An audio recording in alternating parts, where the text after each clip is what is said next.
Muito bem, nós estamos aqui para mais esse programa no canal do YouTube, onde nós estamos gravando cada capítulo da Bíblia, cada verso, para que no final você tenha um comentário bíblico, tipo videoteca, que você pode consultar a hora que você quiser, que você pode estudar a Bíblia na sua casa sistematicamente, livro por livro do Novo Testamento, capítulo por capítulo, e assim enriquecer o seu conhecimento bíblico.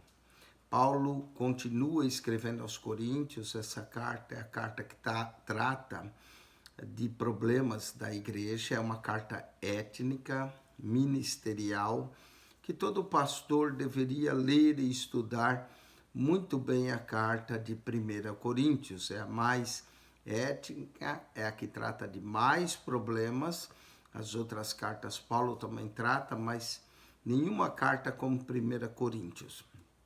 Paulo introduziu no capítulo 1, depois de dar a introdução, o prefácio, a saudação e a ação de graça, Paulo descreve o porquê ele escreveu a sua carta. Havia dissensões na igreja de Corinto, havia 4 partidos, um partido que dizia que era de Paulo, outro que dizia que era de Apolo, outro que dizia que era de Cefas e outro que dizia que era de Cristo.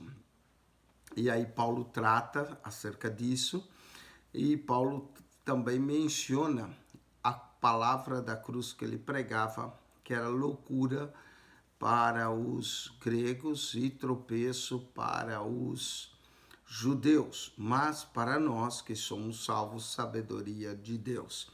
Paulo introduziu o assunto que Cristo foi feito por Deus como sabedoria, justiça, santificação e redenção. E agora Paulo vai continuar esse assunto de sabedoria e vai falar algumas coisas maravilhosas para nós nesse segundo capítulo de Coríntios. Vamos ver nesse segundo capítulo o caráter da pregação de Paulo na igreja de Corinto, uma igreja carismática que possuía todos os dons.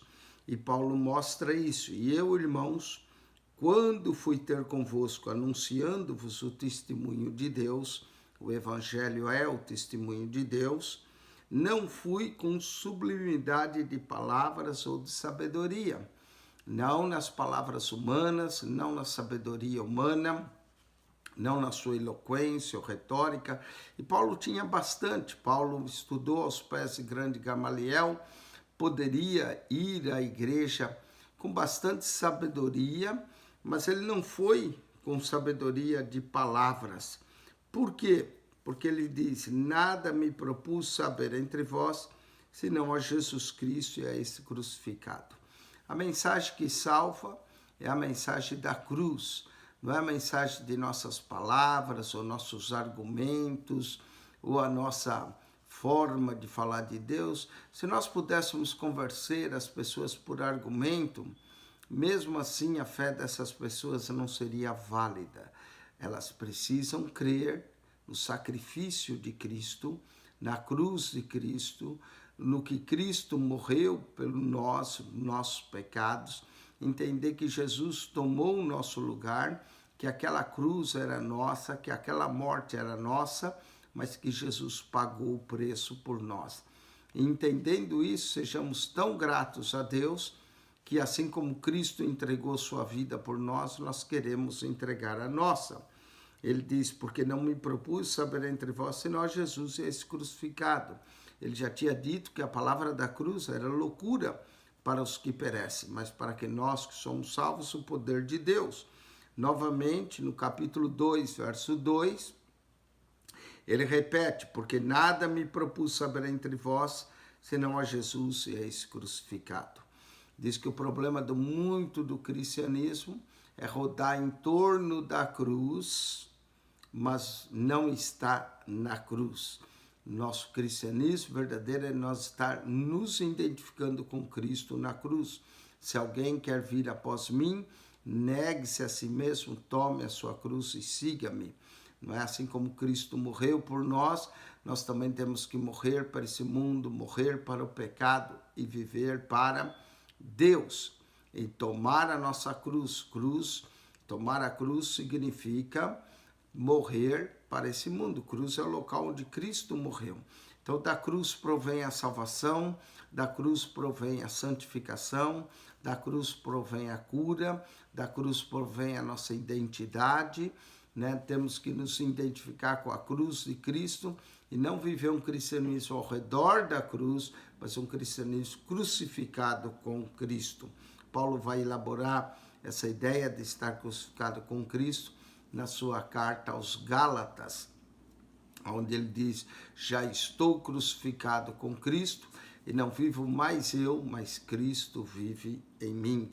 Porque nada me propus saber entre vós, senão a Jesus e a esse crucificado. Paulo não se interessou pela filosofia dos filósofos, nem pela sabedoria desse mundo, desse século, mas Paulo queria saber de Jesus, o crucificado. E ele vai dizer: e eu estive convosco em fraqueza. Não é? Na fraqueza do apóstolo, nós não sabemos qual era a fraqueza, não sabemos se a fraqueza que ele menciona era o espinho na carne que ele tinha, não é? Alguns dizem que Paulo tinha um espinho na carne, ele tinha uma febre, tipo uma malária, que ele tremia todo. Outros dizem que o espinho na carne dele, quando Jesus apareceu para ele, seus olhos ficaram cegos, né? E ele, quando voltou, ele nunca voltou a enxergar normalmente. Outros dizem que Paulo tinha ataques epiléticos, porque ele dizia que foi um mensageiro de Satanás dado para esbofetear. Então, eram várias as teorias, não é? Acerca do espinho na carne de Paulo. Quando há 5, 6 teorias para explicar uma coisa que ninguém sabe a resposta, não é? Então, mas Paulo foi em fraqueza. Quando ele esteve com os irmãos coríntios, ele foi em fraqueza, não foi na força do seu poder, na sua fortaleza, mas ele foi em fraqueza. Ele dizia: eu estive convosco em fraqueza, e em temor, e em grande tremor. Então, mesmo na fraqueza de Paulo, mesmo no temor dele, no grande temor, ele confiou em Jesus, porque a mensagem era a mensagem da cruz, a mensagem que salva, que transforma, e não depende do pregador, depende sim do Salvador. E ele diz: a minha palavra e a minha pregação não consistir em palavras persuasivas. Ele poderia, como alguém que estudou ao pé de Gamaliel, usar certas palavras persuasivas de sabedoria humana. Note que Paulo fala da sabedoria de Deus. Paulo fala da sabedoria deste mundo, no capítulo 1, verso 20. Fala da sabedoria de Deus, capítulo 1, verso 30. E no capítulo 2, verso 4, fala da sabedoria humana. Então, nós temos sabedoria de Deus, que é Cristo. Temos a sabedoria desse mundo, que era dos filósofos. E a sabedoria humana, que pertence ao ser humano. Essa daí, cada um é diferente uma do outro. Mas em demonstração, ele não falou palavras persuasivas de sabedoria humana, mas em demonstração do Espírito e do poder. Cristo nos reveste do seu Espírito. Cristo disse: mas recebereis a virtude do Espírito Santo, que há de vir sobre vós, e ser-me-eis testemunha. A obra de Cristo é realizada no poder de Cristo, não na sabedoria dos homens, não na nossa persuasão, não nas nossas artimanhas, nada disso funciona. É preciso em demonstração do Espírito e do poder, para que a vossa fé não se apoiasse em sabedoria dos homens, mas no poder de Deus. A fé tem que estar apoiada na cruz, no crucificado, no poder de Deus que transforma os homens, no poder de Deus para curar, no poder de Deus para libertar. Se, pois, o Filho vos libertar, verdadeiramente sereis livres. Paulo foi à igreja de Corinto em demonstração de poder. E olha que ele era um homem dotado de vários dons espirituais, que ele vai falar, essa igreja carismática, no capítulo 12, sobre os dons espirituais. E Paulo chega a dizer até que falava mais línguas do que todos, não é? Então ele foi no poder de Deus. Aí ele diz, verso 6, todavia falamos sabedoria entre os perfeitos, não porém a sabedoria desse mundo, nem dos príncipes desse mundo que se aniquilam. Sabedoria desse mundo passa, assim como esse mundo passa. Sabedoria humana também passa. Grandes homens deram grandes contribuições, filósofos, mas a sabedoria não é esse tipo de sabedoria que se aniquila. Mas falamos a sabedoria de Deus. A sabedoria de Deus é Cristo. O plano de Deus é perfeito. Deus elaborou um plano da salvação, enviando o seu Filho ao mundo para nos salvar, né? E essa sabedoria, que é o Evangelho de Deus, em Cristo estão escondidos todos os tesouros do conhecimento e da sabedoria, diz, mas falamos sabedoria de Deus, oculta em mistério.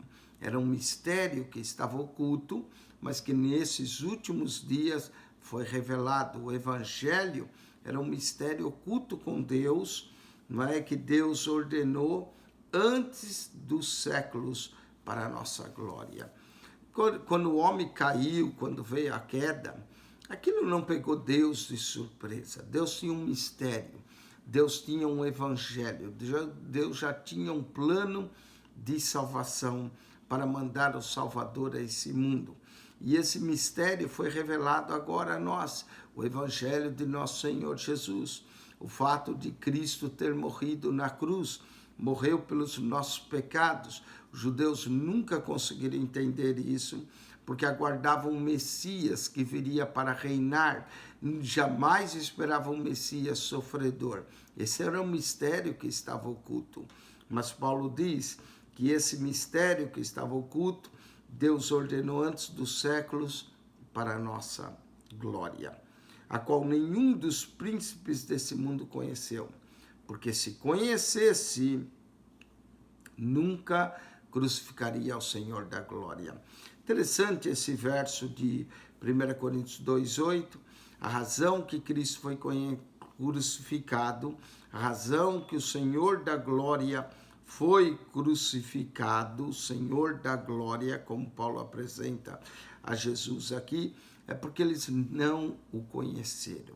Ignorância levou à crucificação de Cristo. Falta de conhecimento das coisas de Deus. E o crucificaram. Mas como está escrito, toda vez que Paulo diz como está escrito, ele está se referindo a algum texto, né? Nesse caso, é o texto de Isaías 64:4. Isaías 64:4. Os intérpretes das Escrituras usavam muito o profeta Isaías, o profeta Jeremias, mas Isaías é um dos profetas que é mais cotado no Novo Testamento. Por isso que ele é chamado o profeta messiânico. Paulo cota ele em suas cartas, né? Diz assim, Isaías 64:4, porque desde a antiguidade não se ouviu, nem com os ouvidos se percebeu, nem com os olhos se viu um Deus além de ti, que trabalha para aquele que nele espera. Olha como Paulo vai cotar, mas como está escrito, as coisas que o olho não viu, e o ouvido não ouviu, e não subiram ao coração do homem, são as que Deus preparou para os que o amam. A cotação de Paulo não é exatamente como nós temos no nosso livro de Isaías, não é? Pode ser que Paulo se referia a uma cópia mais antiga, e pode ser, possivelmente, que Paulo estava parafraseando o profeta Isaías, não é? As coisas que o olho não viu, o ouvido não ouviu, não subiram ao coração do homem, são essas as que Deus preparou para os que o amam. 64:4 diz, não se ouviu, nem com os ouvidos se percebeu, nem com os olhos se viu, um Deus além de ti, que trabalha para aquele que nele espera. Aqui, Paulo altera um pouco, os olhos não viu, os ouvidos não viu, nem subiu ao coração do homem as coisas que Deus preparou para os que o amam. Não é? Tem gente que acha que Deus trabalha para ele, que ele vai ficar em casa, Deus vai trabalhar. Não é isso o que o texto de Isaías diz. O texto de Isaías diz que Deus trabalha preparando as coisas para aquele que os amam. Amém? Então, uma revelação de Paulo. Ele vai mostrar aqui, mas Deus nos revelou pelo seu Espírito. Presta atenção, Paulo vai dizer aqui que nós só podemos conhecer as coisas de Deus se andarmos no Espírito, se estamos no Espírito. O Espírito é o agente revelador da palavra. É por isso que muita gente lê a palavra e não entende absolutamente nada, porque nós temos que ler com humildade, com graça de Deus, pedindo revelação do Espírito Santo. É Ele que revela a palavra. Foi Ele que inspirou, é Ele que revela. Aliás, esse é um dos segredos da Bíblia, não é? A revelação da palavra de Deus, a inspiração da palavra de Deus, a iluminação que a palavra de Deus traz, não é? Podemos dizer que há 3 segredos das Escrituras: revelação, inspiração e iluminação. Então, presta atenção, a revelação vem pelo seu Espírito, mas Deus nos revelou pelo seu Espírito, porque o Espírito aqui é letra maiúscula, é o Espírito de Deus, penetra todas as coisas, ainda as profundezas de Deus. Se nós quisermos conhecer as profundezas de Deus, que são insondáveis, que são maravilhosas, que são profundas, só através do Espírito de Deus. Então é preciso esse agente revelador nos revelar as profundezas do conhecimento de Deus. Verso 11, pelo qual dos homens, porque qual dos homens sabe as coisas do homem, senão o Espírito do homem. Agora o Espírito aqui está com a letra minúscula, não é? Então, quando nós ficamos pensando na nossa mente, meditando, não é? Tentando descobrir as coisas, é através do nosso Espírito que nele está. Assim, ninguém sabe as coisas de Deus, senão o Espírito de Deus. Veja que na nossa comunicação com Deus, ela se dá através do Espírito. Ela não se dá com uma mente carnal, ela não se dá com argumentos filosóficos. O homem, para agradar a Deus, é preciso estar em Espírito. Jesus diz que Deus é Espírito, importa que os que o adorem em Espírito e em verdade. Então, quando nós estamos no Espírito, quando nós alinhamos o nosso Espírito com o Espírito de Deus, aí podemos conhecer as profundezas de Deus. Assim como o Espírito do homem conhece lá o íntimo dele, da mesma forma o Espírito de Deus conhece as profundezas de Deus.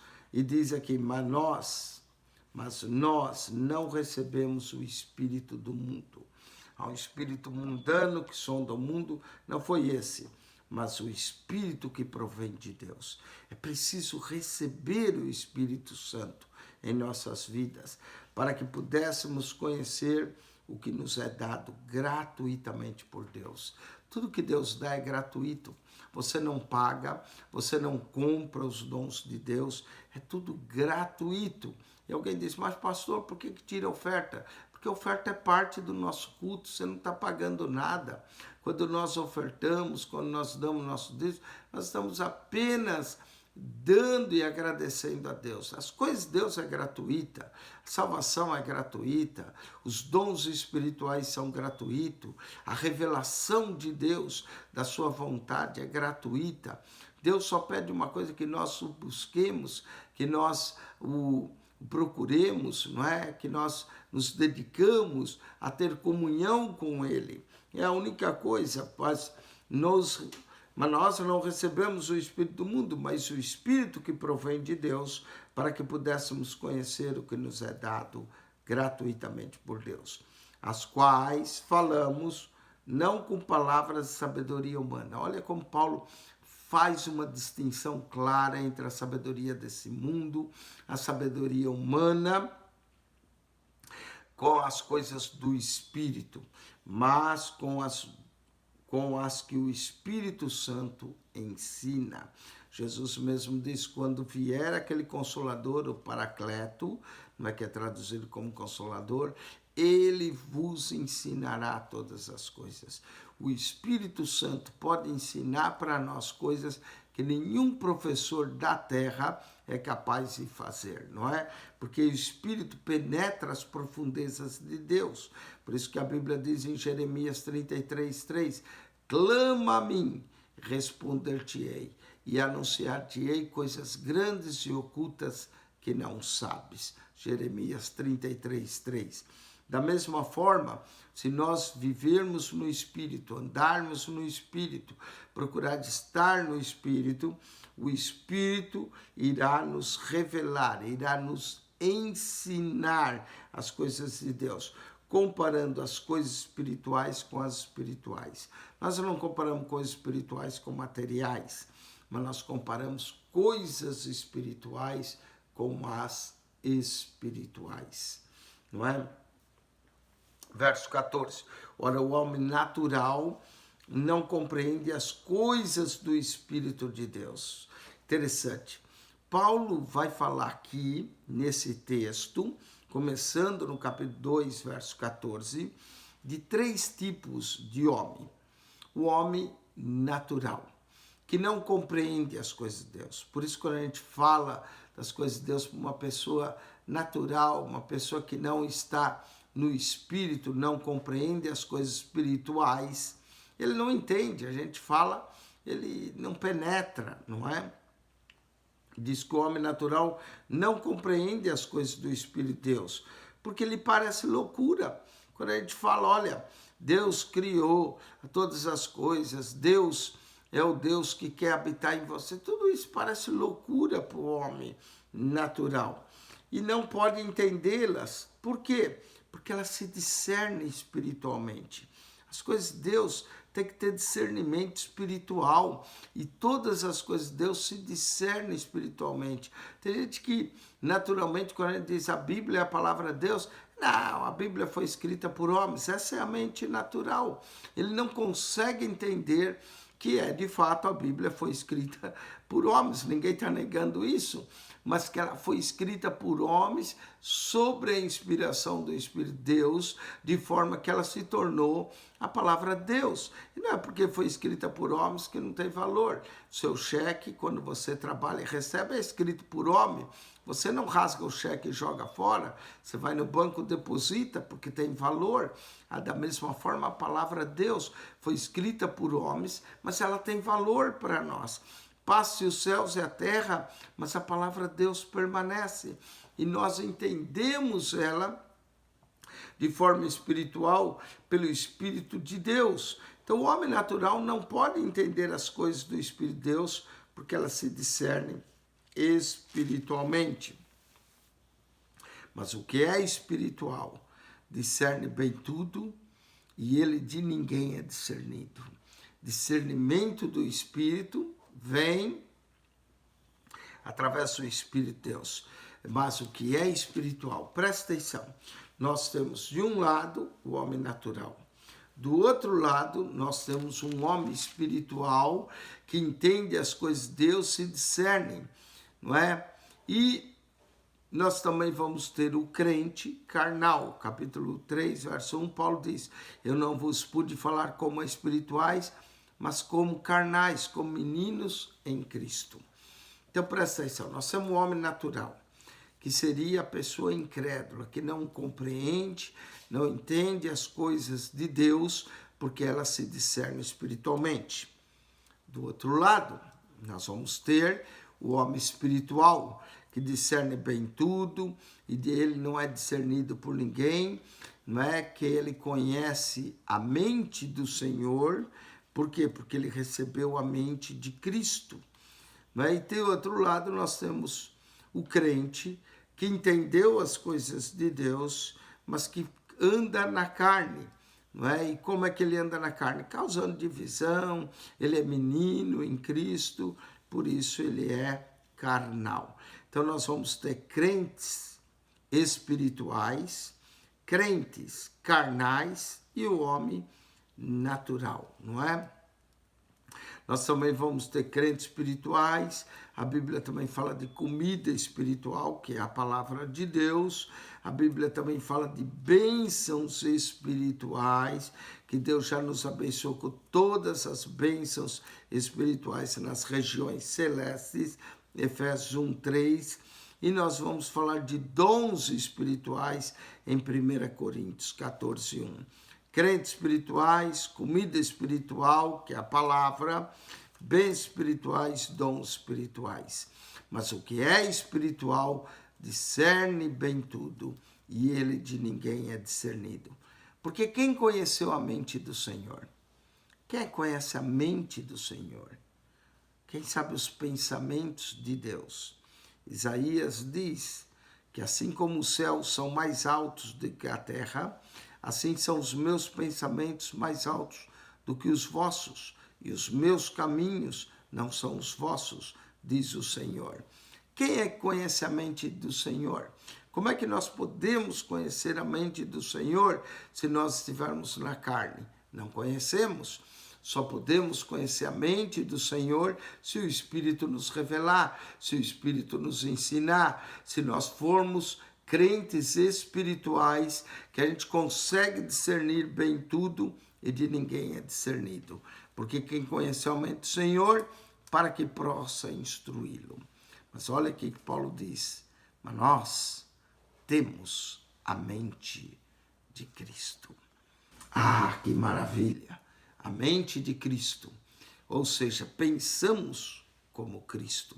Quando o Espírito Santo vem em nós, ele nos dá a mente de Cristo.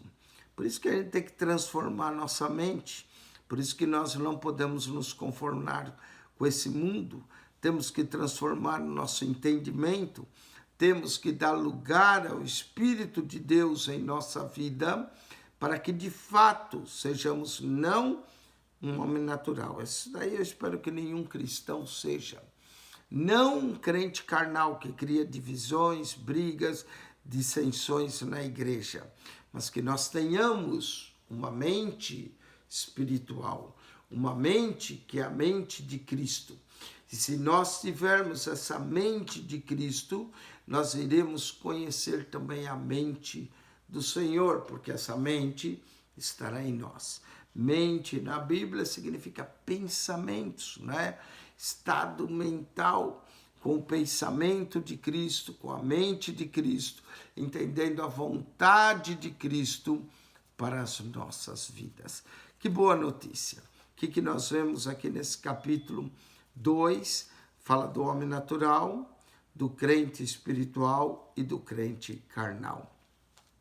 O homem natural não entende as coisas de Deus. O homem espiritual discerne bem tudo e de ninguém é discernido, porque ele tem a mente do Senhor, não é?